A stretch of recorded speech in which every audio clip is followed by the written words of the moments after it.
Everyone, कैसे हैं आप सब। होपफुली बहुत ही अच्छे होंगे। मेरा नाम है दीक्षा वाजपेयी। आप देख रहे हैं परीक्षापुर। गाइस, अभी हम लोग जो है सीरीज़ कर रहे हैं 2020 की, जो कि सीजीएल प्री की सीरीज़ कर रहे हैं, जिसमें आज हम लोग एक वीडियो और ऐड करने वाले हैं, जो कि है 17 अगस्त का फर्स्ट शिफ्ट का पेपर। ठीक है, हम लोग इसमें पूरा सीरीज़ कवर अप करने वाले हैं। और मेरा टारगेट ये है, देखो जैसे आप अपनी पढ़ाई का टारगेट बनाते हैं ना, वैसे मैं भी अपना टारगेट बनाती हूँ। ठीक है, तो इस बार का मेरा ये टारगेट है कि फेब तक मुझे सीजीएल और सीएचएसएल दोनों के जो प्रीवियस ईयर पेपर है उनको कंप्लीट करा देना है। ठीक है, तो अभी ये क्लासेस चल रही हैं, अगर आप इनको प्रॉपरली देखते हैं ना, तो मैं आपको मतलब इतना बोल सकती हूँ कि प्री में तो आप बहुत अच्छा स्कोर कर ले जाएंगे। ठीक है, इसके अलावा मेरा एक प्लान ये भी है कि मैं इसमें आपको रीडिंग एबिलिटी की भी एक क्लास ले लूँ, जिसमें आपको सिखाया जा सके कि कैसे आप अच्छा लिखने के साथ साथ मतलब जैसे ना रीडिंग करना अच्छे से सीख सकते हैं। इससे क्या होता है कि आपकी इंग्लिश बहुत ज़्यादा इंप्रूव होती है। ठीक है ना, तो चलिए बिना किसी देरी के फर्स्ट क्वेश्चन के साथ आगे बढ़ते हैं। और पहला क्वेश्चन आपका एरर का है। एरर पूछ रहा है, आपको यहाँ बताना है। सबसे पहले देखते हैं पढ़ने के लिए, द सी हैज़ बिकम। अब देखिए हैज़ लगा हुआ है, हैज़ के साथ बिकम लगा हुआ है। ठीक है, तो बिकम बिकम की जो थर्ड फॉर्म है ना, जैसे बिकम, देखो यहाँ पर लिख रहा है बिकम की जो थर्ड फॉर्म है ना, वो बिकम ही होती है ना। तो ये तो कोई दिक्कत नहीं है, बिकम बिकेम बिकम, तो ये तो है थर्ड फॉर्म लगी हुई है यहाँ पर, कोई इशू नहीं है। ये तो पहला वाला सेंटेंस जो है वो सही हो गया। अब हम दूसरे के साथ जाते हैं। दूसरा लिखा हुआ है एन चीप डंपिंग ग्राउंड। तो देखो एन लगा हुआ है ना, यहाँ पर एन लगा हुआ है, तो एन जो है वो किसके साथ आता है। आप सभी लोग जानते हैं कि एन जो है वो चीप के साथ तो नहीं आ सकता, क्योंकि चीप से चा का साउंड दे रहा है। किसका साउंड दे रहा है? चा का। और चा के साउंड के लिए क्या आना चाहिए? चा के साउंड के लिए आपका आना चाहिए कोई ना कोई आना चाहिए, है ना, क्योंकि एन के साउंड के साथ हमें वोवेल साउंड देना चाहिए ना। एन तभी लगता है जब वोवेल साउंड दे रहा हो, और वोवेल साउंड यहाँ नहीं आ रहा है, तो यहाँ पर किसकी एरर है? आर्टिकल की एरर है। एन यहाँ पर नहीं आएगा, यानी कि ऑप्शन नंबर 2 इसका करेक्ट आंसर हो जाएगा। ऑप्शन नंबर 2 में एरर है। ठीक है ना, चलिए अगले क्वेश्चन में चलते हैं, बाकी आगे देख लेते हैं। For all kinds of waste products, तो यहाँ पर ये बिल्कुल सही लिखा हुआ है, इसमें कोई दिक्कत नहीं है ना। हर प्रकार के, ऑल काइंड्स हर प्रकार के। ठीक है, चलिए अगले क्वेश्चन में मूव ऑन करते हैं। नेक्स्ट क्वेश्चन है पैराजंबल का। ठीक है, तो ये थर्ड इधर वाला है। ठीक है, तो पहले बी वाला देख लेते हैं कि बी से क्या सेंटेंस स्टार्ट हो सकता है, या सी से ही होगा। ठीक है, या ए से होगा। तो पहले ए से देख लेते हैं। ए से सेंटेंस स्टार्ट होगा, आर इट्स लगा हुआ, आर इट्स। इट्स मैंने हमेशा बताया है कि इट्स, ही, शी, इससे जो है जल्दी जल्दी सेंटेंस स्टार्ट नहीं हो सकते जब तक कि हम किसी सब्जेक्ट को इंट्रोड्यूस ना करवा दें, है ना। जब तक सब्जेक्ट को इंट्रोड्यूस नहीं करवा देंगे तब तक हम इट्स से स्टार्ट नहीं कर सकते हैं। ठीक है, तो यहाँ पर इट्स किसके लिए यूज़ हुआ है हमें नहीं पता, तो हम ए से स्टार्ट तो नहीं कर सकते। ठीक, आगे देखते हैं। बी से स्टार्ट हो सकता है क्या? Coconut products are use to, हो सकता है, पॉसिबिलिटी है, अभी हमें पता नहीं है। फिर सी से स्टार्ट हो सकता है, the coconut is a very possible, हो सकता है, पता नहीं है। डी से इट्स, फिर अगेन इट्स आ गया, यानी कि डी से तो नहीं होगा। यानी कि ऑप्शन एलिमिनेशन में अगर हम जाएं तो हमने एक ऑप्शन एलिमिनेट कर दिया, जो कि दूसरा वाला था। ठीक है, एक ऑप्शन एलिमिनेशन में हम सक्सेसफुल हो चुके हैं। अब देखते हैं सी से होगा या बी से होगा। तो देखो एक कोकोनट पहले आना चाहिए, एक कोकोनट बाद में आना चाहिए डेफिनेटली। तो देखो पहला सी से अगर हम देखें ना, the coconut is a very useful plant, यहाँ पर इंट्रोडक्शन दिया है और बाकी दिया हुआ है कि इससे बहुत सारे प्रोडक्ट्स बनते हैं। और बी में क्या दिया है? देखो बी में दे रखा है coconut products are use to make everything. अब यहाँ पर इसके बारे में बताया गया है, तो डेफिनेटली जो है सी के बाद ही बी को आना चाहिए। ठीक है, सी के पहले हम बी को नहीं ला सकते हैं। ठीक है, तो सी के बाद ही बी आएगा, द कोकोनट से स्टार्ट होगा और फिर ये आएगा। तो सी बी वाला कौन सा ऑप्शन है? C B D A, definitely third वाले ऑप्शन के साथ जाएंगे।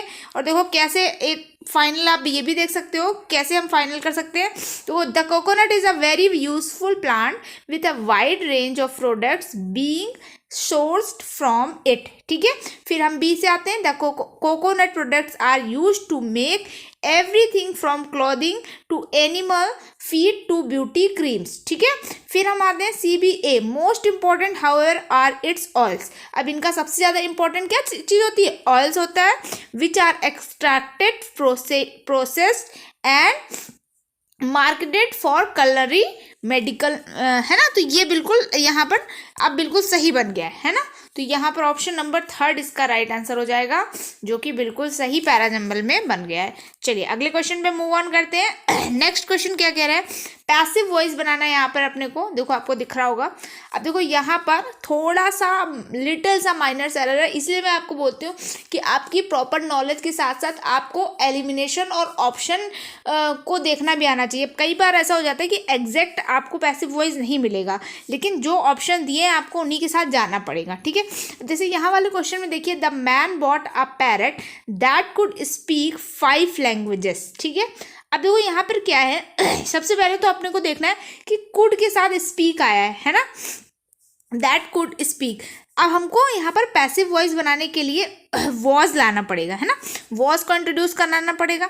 अब देखो वॉज किस किस में ऑप्शन में आया है, हैड बीन यहाँ पर आ गया, ये तो नहीं होगा। यहाँ पर बॉट आ गया, सेकेंड वाला भी, सॉरी हाँ, यहाँ पर बॉट आ गया, ये इसमें इस वाले ऑप्शन में दैट स्पोकन आ गया है, ये भी यहाँ पर नहीं हो सकता, ठीक है। अब इस वाले ऑप्शन में वॉज नहीं आया तो ये भी नहीं हो सकता। ऑप्शन 1 के अलावा कोई भी ऑप्शन नहीं बन सकता। देखो यहाँ पर एक्चुअली हुआ क्या है, मैं आपको समझा देती हूँ, हो सकता है बहुत सारे लोगों को भी ये वाली बात समझ में ना आई हो। यहाँ पर पहले एक सेंटेंस है, the man bought a parrot, यहाँ तक, और फिर इसके बाद में कंजक्शन से दूसरा सेंटेंस जुड़ा हुआ है, कुड स्पीक 5 लैंग्वेजेस, ठीक है। इसीलिए दोनों का अलग अलग हमको बनाना पड़ेगा। तो पहले हमको ये वाले को हम आगे ले आए, जैसे अ पैरट दैट स्पोक 5 लैंग्वेजेस। अब यहाँ पे हालांकि कुड आना चाहिए था, ठीक है, यहाँ पे could spoke 5 languages was bought by the man. अब क्योंकि बॉट को ही बनाना था ना अपने को, तो वॉज बॉट जाएगा, क्योंकि वॉज बॉट के अलावा यहाँ पर और कोई ऑप्शन दिया नहीं है सही। यहाँ पर हालांकि कुड की मिसिंग है, लेकिन इसके अलावा अगर हम इस वाले ऑप्शन के साथ जाए, अ parrot that could spoke 5 languages bought the man लिखा हुआ है, तो बॉट द मैन तो हो ही नहीं सकता, वॉज बॉट तो लाना ही पड़ेगा। इस वाले के साथ जाए तो दैट स्पोकन हो गया है, थर्ड फॉर्म कैसे आ गई, ये भी नहीं होगा। और यहाँ पर भी जाए तो यहाँ पर हैड बीन लगा हुआ है, तो सबसे बेस्ट ऑप्शन सिर्फ ऑप्शन नंबर 1 है, इसके अलावा कोई भी ऑप्शन यहाँ पर सही नहीं है, तो इसलिए राइट आंसर ऑप्शन नंबर 1 ही हो जाएगा, ठीक है ना। चलिए अगले क्वेश्चन पे मूव ऑन करते हैं। Advertisers often use rhyme and, अब राइम के साथ क्या आएगा बताइए। यहाँ पर राइम क्या होता है, जैसे एक जैसी पोएम्स होती है ना आपकी, तो उनको बोलते हैं एक जैसी जो है एंडिंग होना, है ना, उसको बोलते हैं राइमिंग बैठालना, ठीक है। तो यहाँ पर क्या होगा, अल्ट्रेशन का मतलब होता है चीज़ों को चेंज करना। हम बोलते हैं ना ऑल्ट्रेशन के लिए डालने के लिए जा रहे हैं, सूट को ऑल्ट्रेशन के लिए डालने के लिए जा रहे हैं। अभी बहुत ज़्यादा चर्चा में आ गए, पहले तो बोल देते थे सिलाई के लिए डालने जा रहे हैं, अभी बोल देते भैया ऑल्ट्रेशन के लिए डालने जा रहे हैं। तो अब समझ में ये वाला अल्ट्रेशन होता है, अभी गलत नहीं बोल देना, महिलाओं स्पेशली समझ लो। डेजिग्नेशन, आपका जो पद होता है किसी कंपनी में उसको बोलते हैं डेजिग्नेशन, ठीक है। अब डिनंशिएशन नीचे कमेंट सेक्शन में बताइए, हालांकि आप लोग कुछ भी कमेंट में नहीं बताते हैं, ये कमेंट में बताइए कि डिनंशिएशन मतलब क्या होता है, ठीक है, डिनंशिएशन का मीनिंग क्या होता है, नीचे कमेंट सेक्शन में बताइए। अलिट्रेशन का मतलब होता है अनुप्रास अलंकार, जब किसी वर्ण की आवृत्ति बार बार हो उसको बोलते हैं अलिट्रेशन, ठीक है, अनुप्रास अलंकार। तो यहाँ पर यही होगा, लास्ट में राइमिंग और अलिट्रेशन की जो है एडवर्टाइजर्स क्या करते हैं, ऐसे बोलते हैं ना, लगाना है अगर बालों में तेल तो हो जाइए, तो आपको खाना पड़ेगा हमसे मेल, इस टाइप से ना, तेल मेल ऐसा कुछ बनाते हैं ना, तो इसी को बोलते हैं राइमिंग, और साथ में वर्णों की आवृत्ति भी करते हैं, ठीक है। तो ये एडवर्टाइजर्स करते हैं जिससे हमारा ध्यान उनकी तरफ आकर्षित होता है। तो ऑप्शन नंबर 4 इसका करेक्ट आंसर हो जाएगा, ओके। चलिए अगले क्वेश्चन में मूव ऑन करते हैं। The next question is, Here's to the news tonight at 9 PM as there will be an important announcement about the budget। हालांकि बजट आ चुका है, तो यहाँ पर देखो लिसन टू तो नहीं होगा, ठीक है, लिसन टू नहीं होता है, हियर टू भी नहीं होता और हियर्स टू भी नहीं होता है। यहाँ पे राइट फ्रेज होता है लिसन टू। किसी चीज को सुनने के लिए लिसन टू बोलते हैं ना, लिसन टू, मेरी बात सुनो, लिसन टू, है ना। तो यहाँ पर लिसन टू सही ऑप्शन हो जाएगा। ठीक है, ऑप्शन नंबर 2 इसका, सॉरी ऑप्शन नंबर 1 इसका राइट आंसर हो जाएगा, पहला वाला, लिसन टू द न्यूज। ठीक है, किसी चीज को सुनने के लिए listen to the news. Next question पे आते हैं। नेक्स्ट क्वेश्चन कह रहा है ईडियम बताना है आपको, पाइप ड्रीम। अब एक ये पाइप है और उसके अंदर आपने कोई ड्रीम देख लिया, ठीक है, तो ध्यान रखिएगा पाइप ड्रीम क्या होता है। इसके अंदर कोई भी ड्रीम देखा है तो वो क्या कभी पूरा हो पाएगा? नहीं हो पाएगा, क्योंकि वो कभी बाहर ही नहीं निकलेगा, है ना। तो यहाँ पर राइट आंसर हो जाएगा एक ऐसा ड्रीम जो लगभग ना के बराबर पूरा हो सके, अनलाइकली टू हैपन। ठीक है, अ ड्रीम और idea that is unlikely to happen, जिसका पूरा होना लगभग असंभव है। ठीक है, लाउडली प्रोक्लेम्ड नहीं होगा, ठीक है, गेटिंग रिपीटेड नहीं होगा, नियरली अकम्प्लिश्ड नहीं होगा। ऑप्शन नंबर 3 इसका करेक्ट आंसर हो जाएगा। ओके, चलिए अगले क्वेश्चन में मूव ऑन करते हैं। नेक्स्ट क्वेश्चन 7th क्वेश्चन है और यहाँ पे अपने को बताना है इनडायरेक्ट स्पीच। ठीक है, अब इनडायरेक्ट स्पीच में देखिए यहाँ पर क्या है, बेटी एक्सक्लेम्ड विथ जॉय। यहाँ तक तो चारों सेंटेंस सेम है। अब कंजक्शन से अगर हम बात करें तो कंजक्शन सिंपल दैट वाला लगता है, हाउ और ये सब कोई भी नहीं लगेंगे, बस कंजक्शन से ही आप आंसर पकड़ सकते थे कि सेकंड नंबर ऑप्शन यहाँ पर राइट आंसर हो जाएगा, that she was very beautiful. ठीक है ना, इज लगा है, इसको पास्ट टेंस में ले जाएंगे, was very beautiful. Option number 2 is the correct option. Okay, चलिए नेक्स्ट क्वेश्चन पे चलते हैं, move on the next question. Next question कह रहा है इंप्रूवमेंट बताना, इधर द बियर्स और the lion has escaped from the zoo. देखो यहाँ पर और वाला इधर और का क्या रूल होता है, सभी को पता है कि और के जो एकदम नज़दीक वाला जो भी चीज़ लगा होगा ना, उसके अनुसार ही यहाँ पर वर्ब का यूज़ होता है। ठीक है, अब देखो यहाँ पर वर्ब लगी हुई है, लॉयन जो है वो सिंगुलर है तो सिंगुलर ही वर्ब आनी चाहिए थी। ठीक है, सिंगुलर वर्ब आई भी हुई है, हैज़, तो आर वाला ऑप्शन कट गया, हैव वाला ऑप्शन कट गया, ये दोनों तो नहीं हो सकते।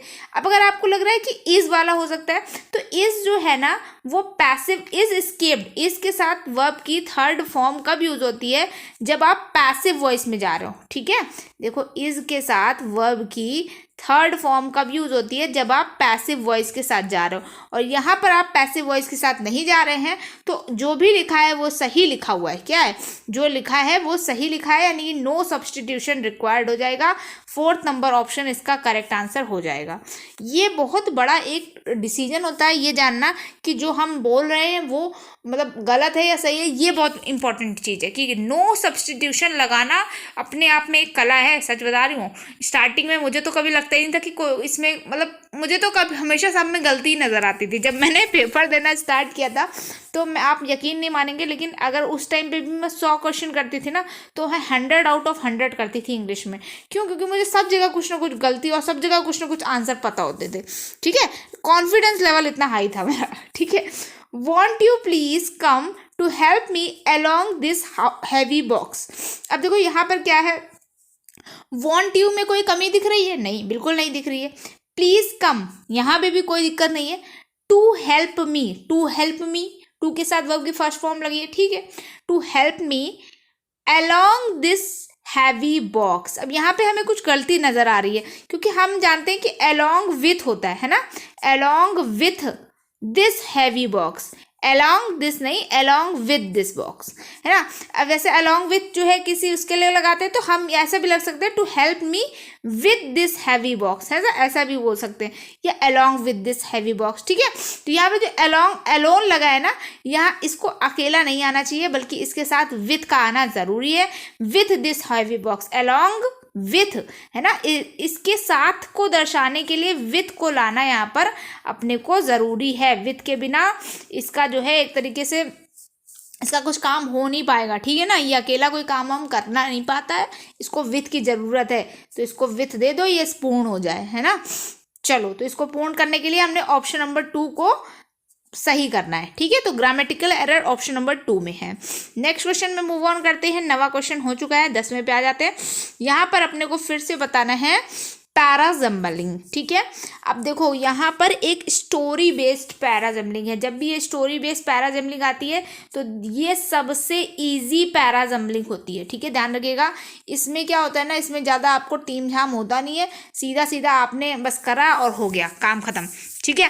तो यहाँ पर देखते हैं किससे स्टार्ट हो सकता है। थिंकिंग दैट इट वॉज नहीं, इट वॉज से तो स्टार्ट होगा नहीं। वेन ही वॉज, कौन कर रहा था पता नहीं, बट से भी नहीं स्टार्ट होगा। मैंने हमेशा बोला है कि बट, हाउएवर, ये सारे जो टेंस स्टार्टिंग के वर्ड्स है ना, इनसे हमेशा सेंटेंस को स्टार्ट करने की कोशिश मत कीजिए। कोशिश कीजिए कि अपने को एक सब्जेक्ट मिल जाए, है ना, क्योंकि भैया सब्जेक्ट की बड़ी ज़रूरत रहती है, ठीक है। तो कोशिश कीजिए कि अपने को एक सब्जेक्ट मिल जाए, और सब्जेक्ट मुझे यहाँ सिर्फ एक कुत्ता दिख रहा है। अ डॉग हैड स्टोलन, है ना, डॉग के अलावा कोई दिख नहीं रहा। A dog had stolen a piece of meat out of butcher shop. देखो कसाई खाने से वो उसने क्या किया कि एक मीट का पीस चुरा के ले आया, ठीक है। तो डी से स्टार्टिंग हो सकती है। अब डी से दो ऑप्शन है, डी से दो ऑप्शन है। अब ये दोनों ऑप्शन में देखो डी बी या डी ए। अब देखो डी बी के साथ जाएंगे। When he was crossing a river on his way home, जब वो अपने घर के लिए रास्ते में जा रहा था और एक रिवर को क्रॉस कर रहा था, he saw his own shadow reflected in the stream below। उसको एक जो लहर थी उसमें अपनी खुद की जो है परछाई दिखी, ठीक है। अगर हम डी बी के साथ जाते हैं, फिर see, thinking that it was another dog, उसने सोचा कि ये एक दूसरा कुत्ता है, with another piece of meat, और उसने सोचा कि ये दूसरे मीट के पीस के साथ है। He resolve to make himself master of that also, ठीक है। अब यहाँ पर सी के बाद ए, but in snapping at the supposed treasure he dropped the bit he was carrying and so lost all। और उसने सोचा कि मैं भौंकता हूँ, वही भौंकने वाली कहानी है, ठीक है। तो डी बी सी ही सही हो जाएगा, क्योंकि पहले वो जो है कुत्ते को पहले वो रोड क्रॉस करेगा, माफ कीजिएगा, रिवर क्रॉस करेगा, फिर कुत्ते को देखेगा और फिर उसके ऊपर भौंकेगा, है ना। तो D B C A option number 2 के साथ अपन जाएंगे। ऑप्शन नंबर 2 बिल्कुल सही आंसर हो जाएगा। अगले क्वेश्चन में मूव ऑन करते हैं। नेक्स्ट क्वेश्चन क्या रहा है यहाँ पर, मोस्ट अप्रोप्रिएट मीनिंग बताना है, फिलिंग द ब्लैंक्स है। सोशल आइसोलेशन, सोशल आइसोलेशन में आज समय आप बहुत रहे हैं कोरोना की वजह से। सोशल आइसोलेशन, ओवर क्राउडिंग, बहुत ज़्यादा भीड़, comma the dash of our society and several other factors are responsible for stress. Stress के लिए ये सारी चीज़ें रिस्पॉन्सिबल हैं, ऐसा कह रहा है। तो ये देखो यहाँ तक तो दोनों चीज़ें पूरी हैं, ये दोनों चीज़ें तो अपने आप में पूरी हैं, लेकिन यहाँ पर ऑफ आवर सोसाइटी लिखा है ना, ऑफ आवर सोसाइटी, तो यहाँ पर किसकी बात कर रहा है, सोसाइटी की अट्रैक्टिवनेस की, सोसाइटी की चीपनेस की, चीपनेस मतलब बहुत ही सस्ता, सोसाइटी की अफोर्डेबिलिटी की, या सोसाइटी की कॉम्पिटिटिवनेस की। तो सोसाइटी की कॉम्पिटिटिवनेस की बात कर रहा है। देखो इस समय सोसाइटी में इतनी ज़्यादा प्रतिस्पर्धा बढ़ गई है ना, उनके पास आज वैगन आर गाड़ी है तो हमारे पास क्यों नहीं है, उनके पास कल ऑडी है तो हमारे पास क्यों नहीं है, उनके पास 2 फ्लैट है हमारे पास क्यों नहीं है। ये जो कॉम्पिटिटिवनेस है ना, इसने जो है स्ट्रेस बहुत बढ़ा दिया, स्ट्रेस का लेवल बहुत बढ़ा दिया। पहले के लोग जो होते थे उन्हें कोई फर्क नहीं पड़ता था, हमारे खेत में खाना हो जाए उनको इतने से पर्याप्त मतलब रहता था, है ना। अभी क्या है, तुम्हारे घर पास 2 टीवी है, मेरे पास एक ही टीवी है, यार हमें बहुत दिक्कत हो रही है। ये नहीं है कि मेरे पास एक टीवी तो है कम से कम, नहीं, तुम्हारे पास 2 हैं यार, इसकी बहुत टेंशन हो रही है, अब मुझे भी 2 ही लेने पड़ेंगे, ठीक है। मैं आज भी अपने फ़ोन से पढ़ा रही हूँ, लेकिन नहीं तुम्हारे पास बाकी सब लोग स्मार्ट बोर्ड से पढ़ा रहे हैं, मैं क्यों नहीं स्मार्ट बोर्ड से पढ़ा पा रही हूँ। तो ये जो कॉम्पिटिटिवनेस है ना, प्रतिस्पर्धा है, इसने स्ट्रेस लेवल को बढ़ा दिया है, ठीक है ना। तो यहाँ पर ऑप्शन नंबर 4 इसका करेक्ट आंसर हो जाएगा। इसीलिए बोलती हूँ कि रीडिंग एबिलिटी अच्छी रखो, जितनी ज़्यादा रीडिंग एबिलिटी अच्छी होगी ना, उतनी जल्दी तुम जो है क्वेश्चंस को करने का तरीका जान पाओगे, ठीक है ना। One who studies the occult, occult मतलब जानते हो क्या होता है, जो किसी सुपर नेचुरल पावर से कनेक्शन रखे, ठीक है, अकल्ट। और अकल्ट बोलते हैं उसको, ठीक है ना। Meanings of numbers and their supposed influence on human life. अब न्यूमरोलॉजी से रिलेटेड कुछ है ये, क्योंकि जो मतलब अकल्ट वगैरह को नंबर्स के थ्रू जानता हो, ठीक है ना। अगर यहाँ पे नंबर्स का वर्ड का जिक्र ना होता तो हम यहाँ प्रॉफिट और एस्ट्रोलॉजर के साथ भी जाते, लेकिन यहाँ पे नंबर्स का जिक्र कर दिया है, इसलिए जो है यहाँ पे न्यूमरोलॉजिस्ट हो जाएगा है। तो एक्चुअली वो क्या होते हैं ना, बोलते हैं ना कार्ड्स देखो, वो वाले की बात कर रहा है ये न्यूमरोलॉजिस्ट, ठीक है। तो ऑप्शन नंबर फर्स्ट इसका करेक्ट आंसर हो जाएगा। एस्ट्रोलॉजर क्या होता है और प्रॉफिट क्या होता है, ये दोनों लोग जो है भविष्य बताते हैं, है ना, भविष्य वक्ता होते हैं, ठीक है। ठीक है, एस्ट्रोनॉमर क्या होता है, एस्ट्रोनॉमर कौन बताएगा, एस्ट्रोनॉमर नीचे कमेंट सेक्शन में बताइए, एस्ट्रोनॉमर क्या होता है, जल्दी बताइए एस्ट्रोनॉमर क्या होता है, ठीक है। ऑप्शन नंबर थर्ड का आंसर आपको देना, और इस क्वेश्चन में ऑप्शन नंबर 1 करेक्ट हो जाएगा, ठीक है। ऑप्शन नंबर 1 इसका करेक्ट आंसर होगा। नेक्स्ट क्वेश्चन पे चलते हैं। नेक्स्ट क्वेश्चन का सिनोनिम बताना है अपने को, मंच का सिनोनिम बताना है। मंच का मतलब होता है, मंच एक चॉकलेट आती है, शायद आपको पता हो, उसको चबाना पड़ता है क्योंकि वो थोड़ी सी वेफर्स टाइप की होती है ना, तो उसको चबाना पड़ता है, च्युइंग करना पड़ता है, ठीक है। अच्छा, आपको पता होगा शायद जितनी भी चबाने वाली चीज़ें उनको च्यू से रिलेट किया गया, जानते हो क्यों, च्युइंगम आता है तो उसको भी च्युइंगम क्यों बोलते हैं, च्युइंगम इसलिए बोलते हैं क्योंकि उसको चबाना पड़ता है, ठीक है। तो ये इसको इसलिए च्यू से रिलेट किया गया। सिनोनिम बताना है अपने को, मंच का च्यू हो जाएगा। बर्प, बर्प मतलब होता है डकार, बच्चों को डकार दिलवाई जाती है, वही होती है बर्प, ठीक है, ठीक है। फ्लू, फ्लू मतलब आप जानते ही हैं, और ड्रू, ड्रू मतलब भी आप जानते हैं, ठीक है ना। 4th नंबर ऑप्शन भी इसका करेक्ट नहीं होगा, इसका करेक्ट आंसर हो जाएगा 2nd नंबर ऑप्शन, ठीक है। 2nd नंबर ऑप्शन इसका करेक्ट आंसर हो जाएगा। नेक्स्ट क्वेश्चन में मूव ऑन करते हैं। टर्मिनेशन, टर्मिनेशन का मतलब क्या होता है, सिनोनिम बताना है यहाँ पर आपको। टर्मिनेशन मतलब होता है जब आपको निकाल दिया जाए, किसी चीज़ के अंत में आप आ जाए, है ना, टर्मिनेट कर देना बोलते हैं ना, तो टर्मिनेशन का मतलब अंत, ठीक है। तो कन्विक्शन, कन्विक्शन नहीं होगा इसका। कंसोलेशन, कंसोलेशन भी नहीं होगा। कंडक्शन, कंडक्शन आपने फिजिक्स में खूब पढ़ रखा है, कंडक्शन भी नहीं होगा। इसका राइट आंसर हो जाएगा कंक्लूजन, क्या हो जाएगा, कंक्लूजन हो जाएगा, ठीक है। अंत में आ जाना, कंक्लूजन हो जाना, ठीक है ना। इसके अलावा कल मैंने आपको एक ट्रिक बताई थी, शायद आपको याद होगी, ये एक निगेटिव वर्ड है तो इसका सिनोनिम सिर्फ और सिर्फ एक निगेटिव वर्ड ही हो सकता है, बाकी सारे वर्ड्स आप देख सकते हैं कि पॉजिटिव वर्ड है ना। तो ऑप्शन नंबर 3 इसका करेक्ट आंसर हो जाएगा, ऑप्शन नंबर 3, ठीक है ना। चलिए अगले क्वेश्चन में मूव ऑन करते हैं। नेक्स्ट क्वेश्चन कह रहा है इनकरेक्ट स्पेलिंग बतानी है। इनकरेक्ट स्पेलिंग यहाँ पर लिख के देख लिया करो, ठीक है, जब भी नहीं समझ आए। बुकेट, बकेट बिल्कुल सही लिखा हुआ है, बुके, बुके होता है बंच ऑफ फ्लावर्स, ठीक है। प्लेज, प्लेज मतलब अपील होती है, प्लेज आप देते ही हैं, तो स्पेलिंग प्लेज की भी बिल्कुल सही लिखी हुई है। एब्रिज, एब्रिज का मतलब होता है शॉर्टेन करना, छोटा करना, है ना। ब्रिज को, ब्रिज के आगे तुमने ए लगा दिया यानी कि छोटा कर दिया, अब्रिज, स्पेलिंग बिल्कुल सही लिखी हुई है। यहाँ पर गलत स्पेलिंग लिखी हुई है एक्वेरियम की, एक्वेरियम होता है ना, एक्वेरियम, ये सी जो है वहाँ पर, यहाँ पर एक्स्ट्रा आया हुआ है, एक्वेरियम हो जाएगा, ठीक है ना। चलिए अगले क्वेश्चन में मूव ऑन करते हैं। हैविंग नो बाउंड्रीज और लिमिट्स, कोई भी लिमिट ना होना, है ना, लिमिटलेस, ठीक है। ट्रिमेंडुअस, ट्रिमेंडुअस की स्पेलिंग सही लिखी हुई है। इनॉर्मस और कोलोजल ये तीनों ही सिनोनिम हैं, ठीक है, मतलब बहुत बड़े, भव्य, विशाल, ये तीनों ही सिनोनिम है। सिर्फ एक ही इसका अलग वर्ड लिखा हुआ है, इनफाइनाइट, लिमिटलेस जिसको बोलते हैं, इनफाइनाइट जिसकी कोई लिमिट ही नहीं है, जिसका कुछ पता ही नहीं है ना, तो इनफाइनाइट इसका राइट आंसर हो जाएगा, ऑप्शन नंबर 2 इसका सही उत्तर हो जाएगा। अगले क्वेश्चन में मूव ऑन करते हैं। स्टालवर्ट, स्टालवर्ट का आपको एंटोनियम बताना है, ठीक है। स्टालवर्ट का मतलब होता है बहुत ही स्ट्रॉन्ग, या काइंड ऑफ कह सकते हैं कि बहुत ही बहादुर, ठीक है। स्टालवर्ट्स, फर्म, तो फर्म का मतलब होता है स्ट्रॉन्ग, सिनोनिम हो गया काइंड ऑफ। स्टाउट, स्टाउट का मतलब होता है दुबला पतला, ठीक है, दुबला पतला नहीं, स्टाउट मतलब छोटा, है ना, स्टाउट बिहेवियर भी होता है, छोटा एकदम, है ना। रोबस्ट मतलब भी मोटा तगड़ा, और कॉवर्डली मतलब होता है कि डरा हुआ, डरपोक, तो यहाँ पर कावर्डली ही सही होगा। स्टालवर्ट का मतलब होता है स्ट्रॉन्ग, जो एकदम किसी से डरे नहीं। कॉवर्डली का मतलब होता है डरपोक। कॉवर्डली की अगर हम बात करें कि कौन सी पार्ट ऑफ स्पीच है, तो देखो LY लगा हुआ है। मैं एक दिन एक क्लास लूँगी जिसमें मैं आपको ये सारी चीज़ें क्लियर कराऊंगी कि बच्चों को पहले देख के पता चले कि क्या एडजेक्टिव है, क्या एडवर्ब होता है, क्या नाउन होता है, क्या प्रोनाउन होता है ना। कावर्ड जो है वो नाउन की श्रेणी में आता है, और जब हम इसमें LY लगा देते हैं तो ये एडजेक्टिव बन जाता है। ठीक है, ये एडजेक्टिव बन जाता है।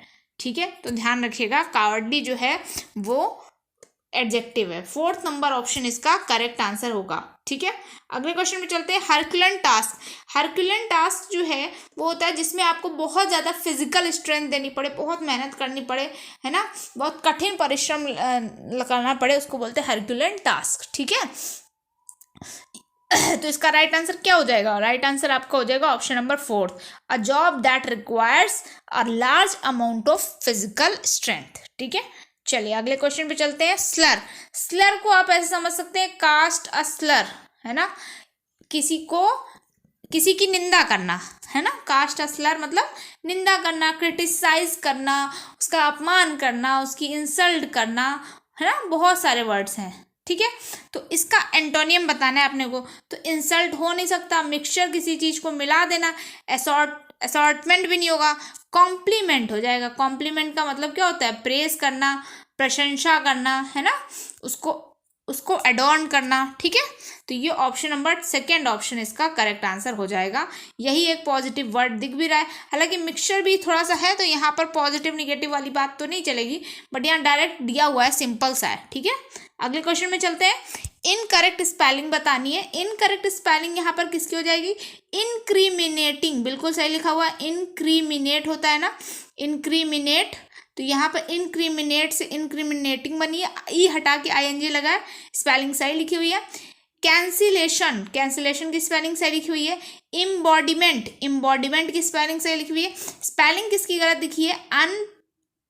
अनप्रिटेंशियस होता है ना, तो कोई अनप्रिटेंशियस, ठीक है, शियस होता है, अनप्रिटेंशियस, प्रिटेंशियस होता है ना ऐसे, तो TIOUS होता है ना, लास्ट में SIOUS की जगह TIOUS होता है। ठीक है ना, तो अनप्रिटेंशियस हो जाएगा, ऑप्शन नंबर 2 इसका करेक्ट आंसर हो जाएगा।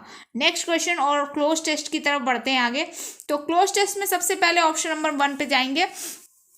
वाटर के ऊपर है ये बेस्ड पूरा पैसेज। ठीक है, ध्यान रखिएगा, ये पूरा जो पैसेज है वो बेस्ड है वाटर के ऊपर। ठीक है, तो water a substance composed of the chemical elements hydrogen and oxygen. किससे किससे बनता है? हाइड्रोजन और ऑक्सीजन। लास्ट इन गैसियस या इंड्योर्स इन गैसियस, सर्वाइव्स, सर्वाइव का मतलब सफर करना। ठीक है, सर्वाइव्स इन गैसियस या exist in gaseous liquid and solid state. तो एग्जिस्ट करना हो जाएगा, है ना, किस फॉर्म में एग्जिस्ट करता है? तो वाटर जो है वो गैसियस, लिक्विड और सॉलिड तीनों स्टेट्स में एग्जिस्ट करता है। तो ऑप्शन नंबर 4 जो है वो 21 का करेक्ट आंसर हो जाएगा। अगले क्वेश्चन पे चलते हैं। It is dash of the most plentiful and essential. Essential और प्लेंटीफुल का मतलब समझते हैं क्या होता है? इसेंशियल का मतलब होता है जो बहुत ज़्यादा ज़रूरी चीज़ हो, है ना। Essential and plentiful dash compounds. तो देखो ऑप्शन नंबर 2 में क्या हम भरेंगे? It is unique of the most, it is lone of the most, it is one of the most, या it is single of the most. एकदम easy सा था, it is one of the most. 3rd number option इसका correct answer हो जाएगा। It is one of the most plentiful and essential dash compounds, essential for compounds, essential of compounds, essential by compounds, essential in compounds। तो essential of compounds सभी compounds में सबसे ज़्यादा ज़रूरी है ना, तो of compounds हो जाएगा। अब a tasteless and odorless, बिना किसी टेस्ट के और बिना किसी महक के जो है liquid at room temperature it has the important dash. अब 24th में क्या आएगा, इट हैज़ इम्पॉर्टेंट इसका फीचर होता है ना, तो इम्पॉर्टेंट कंपिटिशन कैसे होगा, प्रतिस्पर्धा थोड़ी नहीं कर रहा है वाटर यहाँ पे किसी से, है ना। तो ऑप्शन नंबर ए तो एलिमिनेट हो गया। इम्पॉर्टेंट नैक या इम्पॉर्टेंट एबिलिटी या इम्पॉर्टेंट प्रोफिशिएंसी। अब देखो नैक तो होता है जो आपकी स्किल होती है ना, काइंड ऑफ स्किल जो होती है वो होती है, तो ये वाटर की स्किल तो नहीं है ना, वाटर की स्किल नहीं है, वाटर की प्रोफिशिएंसी भी नहीं है, वाटर की एबिलिटी होती है, ठीक है। उसके अंदर एबिलिटी होती है कि वो जो है डिजॉल्व कर देता है, ability to dissolve many other substances. उसके अंदर क्या होता है कि मतलब रूम टेम्परेचर पे वो काफ़ी अदर सब्सटेंसेस को क्या कर देती है, अपने अंदर डिजॉल्व कर लेता है वाटर, ये उसके अंदर एबिलिटी होती है। तो ऑप्शन नंबर थर्ड 24th का राइट आंसर हो जाएगा। अब लास्ट पे चलते हैं। लास्ट कह रहा है indeed the dash of water, indeed the versatility, indeed the veracity मतलब रियलिटी होता है, veracity मतलब रियलिटी, ट्रुथ, सच्चाई, है ना।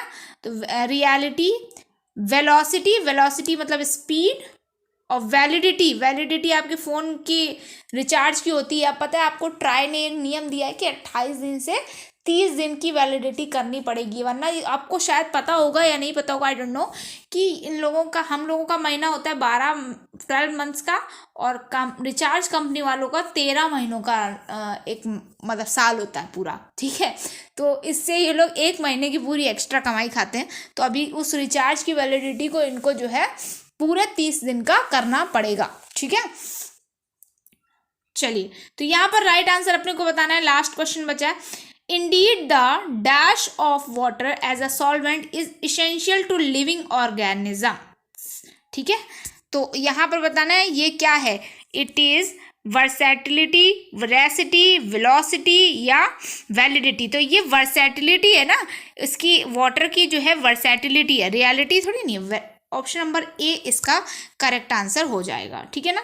तो चलिए यहीं से आज हम लोग एंड करते हैं अपने सेशन का, और ये सेशन आपको कैसा लगा ये मुझे ज़रूर बताएं नीचे कमेंट सेक्शन में। प्लीज़ आप लोग बताया करो कि कैसा लग रहा है आपको, ठीक है। अगर कुछ अच्छा नहीं लग रहा है तो भी बताओ, अगर कुछ अच्छा लग रहा है तो भी बताओ।